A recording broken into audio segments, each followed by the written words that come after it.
Thank you, Krishna. All right, so my name is Marcus Kellermann. I'm with Bentley Systems, and that is not the car company.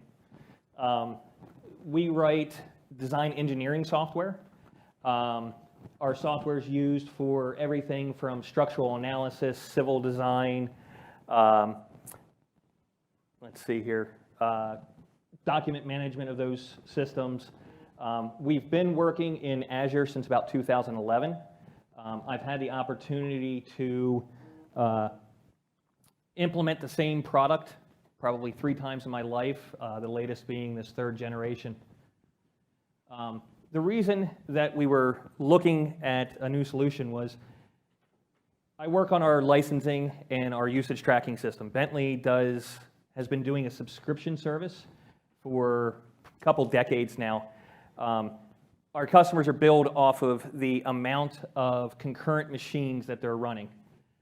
So we were looking to build a new system that wasn't going to cost us much and run in the cloud. We had run about 6 years ago. We started, more like 10 years ago, almost now, we started running our licensing software out of the cloud. It had gotten to a point where it was costing us too much to run. We wanted to move to a big data process. Our customers were coming back to us and wanting a way to control their cost. We had removed our ability to allow customers to block users from being able to run. We had moved to a scenario where it was basically use, consume, and then we'll bill you on the back end. And they didn't have any way of controlling cost. So customers said, hey, we want a real-time monitoring. We want to be alerted before we overrun. We were also seeing huge increases in the amount of software and data that we were coming in. We have a secondary system that does essentially click-level tracking within the application so we can know what customers are doing and where do we want to spend our development dollars. All that led to gigabytes of data that were coming in per day. We were in a scenario where it was a store and forward. Customers would build up files on their machines. We'd get the data. It could be tomorrow. It could be 30 days from now. So we had a delay in the amount of time in which we could do on our analytics. We always had to go back and say, okay, basically the cutoff was 30 days, and that's when we can start looking at data. And the market could have changed by then. So we got down to we're going to use stream analytics. And the reason that we wanted that way was we needed to correlate tens of thousands of machines that were running simultaneously, and by the individual customers determine how many of those are concurrent. The objective is we define concurrency as number of unique machines that run in a 10-minute period. So we had to say, looking at this rolling window of time, when the customer starts that application, are you going to be able to tell them that, yes, you have 9 machines running, your 10th one's going to put you over your limit, and alert them to say, hey, are you sure you want to do this? You're going to incur a cost for doing this. We were moving away from Azure SQL. We wanted to go to a big data processing, so we wanted to put data in the lake. We needed to put data back into the event hubs, and we also wanted to send data out to Power BI. So from a single solution, we wanted to be able to send it to multiple destinations, and we didn't want to have to write all that ourselves. The complexity there of keeping that was something that we just didn't want to do. It was also a well-known language, as Krishna talked about. It's in SQL. The developers that I had were coming from a SQL environment. They had the knowledge. It was a perfect fit. They didn't have to retool. We needed the performance. Currently, you'll see we've got about 20–50% of our users on it. We know that we're going to scale, and we didn't want to run the hardware ourselves, right? We wanted a PaaS service. We wanted the flexibility of just dragging the slider when we noticed that we were going to pick up time. And we're a global company. Our customers are located literally in 90 countries. And in our old implementation, we were in 1 data center. We wanted to go back out and put regional data centers. Currently, we're in East US, West Europe, and in the Southeast Asia environment. The objective there is we don't want the latency, and we don't want a regional outage to prevent customers from working. So What we came up with was we have our client machines. Those client machines can be anything from desktops, mobile devices, SaaS services that are running in other Microsoft data centers. Some customers are running stuff out of AWS. All that data gets streamed into gets sent to a service fabric application. It's just a web service. The objective there was we didn't want the complexity of pushing down connection information about the event hub into the clients. That data comes up, gets processed from the stream analytics, and we then are correlating that data across all 3 of our regions. We're counting how many people are in the software, and we can alert the users to whether or not their software is going to be over. There's a secondary service in which the admins have a dashboard. They can see how many customers are running simultaneously, what software they're using, and whatnot. So,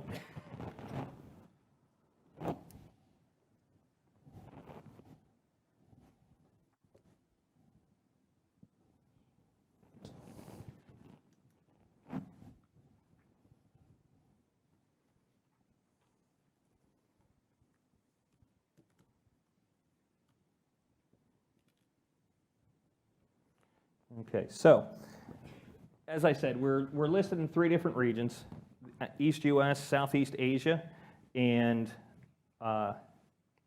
West Europe. We are streaming that data out into blob storage, and we have the opportunity then to build some dashboards to give our operations team an idea of how many users do we have connected, what's the throughput that are currently coming through. This is just a dashboard that we put together so we can see exactly how many machines are running simultaneously.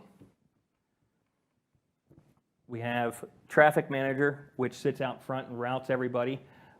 In here you can see that the US is our predominant location. Depending upon the time of day, we do have kind of follow the sun workflows. And obviously it's important to us to be able to monitor. One of the things that we really like about the Stream Analytics is they're exposing a lot of data to us, and we can build out the dashboards for our operations team to look at and say, yes, we have good workflows. What we're seeing here is a measurement of the amounts of data that's flowing through the system. We're monitoring the number of errors that might be coming out, and also the end-to-end timing that it takes for the data to flow through the system.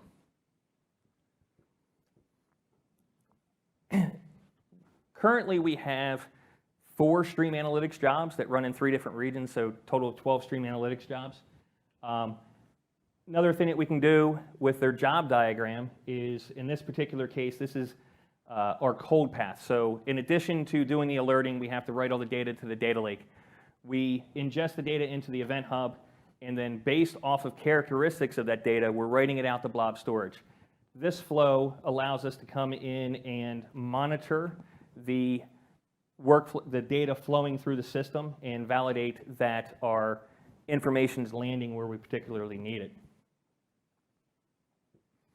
Another thing, obviously, there's times in which things go wrong, right? You need to know, are we having a burst of usage? Are we having an outage? You know, if blob storage is getting backed up, we need to know whether or not, without constantly monitoring it. So their alerting service that's built into Stream Analytics, actually all of Azure, allows us to monitor and get an alert that our system's going wrong. So we've configured the alerts. They tell us if our percentage of their CPU is getting too high, if we're experiencing a long delay in writing data out to the lake. Those are signs that we might have something going wrong and we need to get out and do the upgrades. Finally. So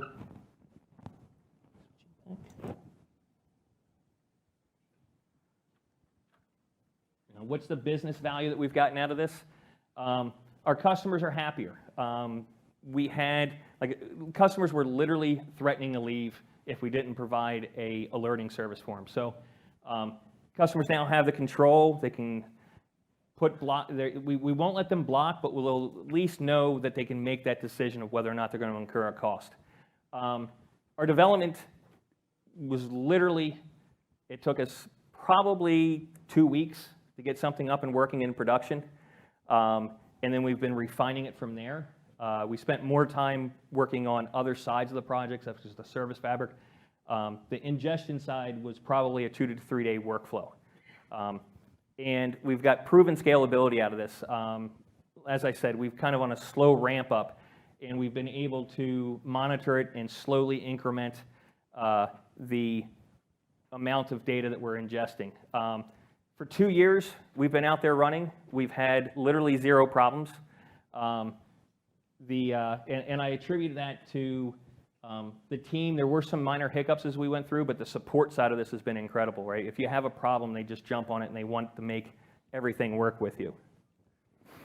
Next steps, we're going to continue to do a onboarding process. It's going to take us probably a couple years to get to where we want. Customers aren't adopting new software quite as aggressively as we would like. They're kind of in this transition to the cloud with the rest of the world.